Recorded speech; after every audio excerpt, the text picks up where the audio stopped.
50대 여성 A씨가 서울에서 제주 저희 한의원까지 찾아오셨습니다. 손발이 저리고 시린데 10년이 넘었고 다양한 양방 한방 치료를 하시다가 포기하셨다고 합니다. 마취 통증 의학과에서 리리카 용량을 최대로 처방받고 2년간 복용했는데도 오히려 손발이 더 시리고 저린 데다 기립성 저혈압, 입안 갈라짐, 목마름, 가슴 울렁거림도 나타나서 끊을 수밖에 없었다고 합니다. 대학병원 두 군데서도 원인을 찾지 못했고 자율신경 실종증이라는 진단만 받았다고 합니다. 갱년기가 지나면서 증상은 더 많아졌습니다. 복부 팽만, 소화불량, 어지럼증, 목, 어깨 뭉침 등도 힘든 데다 가장 힘든 것은 손발이 저리고 시리고 아프기까지 합니다. 양약은 복용하면 바로는 효과가 있는 듯 한데 조금 오래 복용하면 효과는 별로 없고 부작용 때문에 끊을 수밖에 없다고 합니다. 이분의 경우는 몸의 100가지 증상을 바라보는 것보다 그분의 삶을 다 살펴보는 것이 중요합니다. 현재 자신의 몸과 마음은 과거의 반영이기 때문입니다. 과거의 삶을 살펴보지 않고 어떻게 현재의 질병을 치료할 수 있겠습니까? 진맥한 결과 극심한 혈액순환 장애와 심열의 과다가 나타났습니다.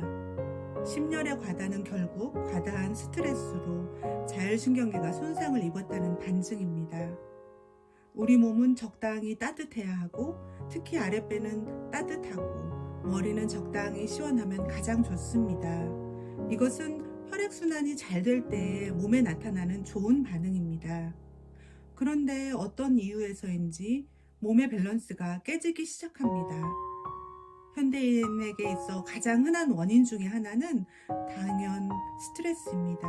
과도한 스트레스를 일정 시간 이상 지속되거나 갑작스러운 공포, 충격 등이 있고 나면 기가 급격히 막히면서 심장으로부터 시작되는 혈액순환이 심장 근처로 몰리고 열이 쌓이면서 순환의 문제가 시작됩니다. 뇌의 자율신경계가 실조된다고 볼 수도 있습니다. 열이 한쪽으로 몰리면 자연스럽게 인체의 말단은 차가워집니다. 손발 또는 아랫배, 다리 쪽이 차가워지죠.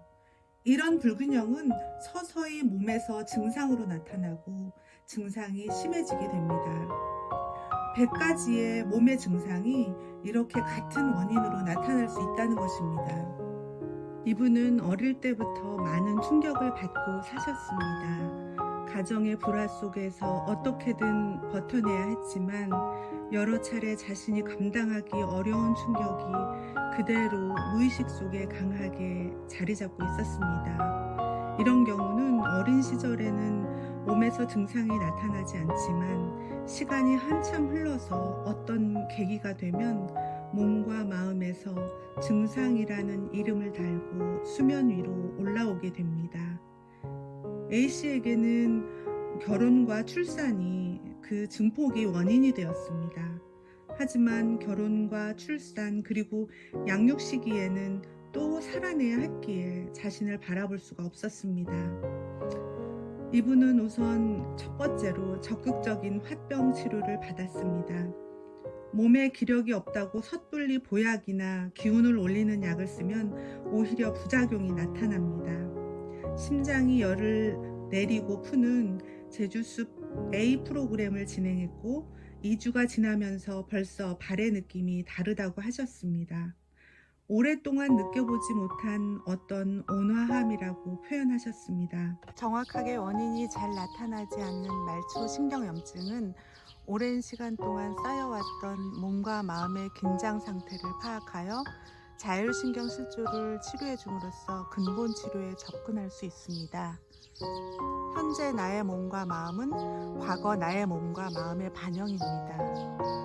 현재의 나를 있는 그대로 받아들이고 인정하는 것은 과거의 나를 또한 받아들이겠다는 용기입니다. 인정하고 받아들이는 것은 치료의 시작입니다. 아니, 치료의 전부일 수도 있습니다.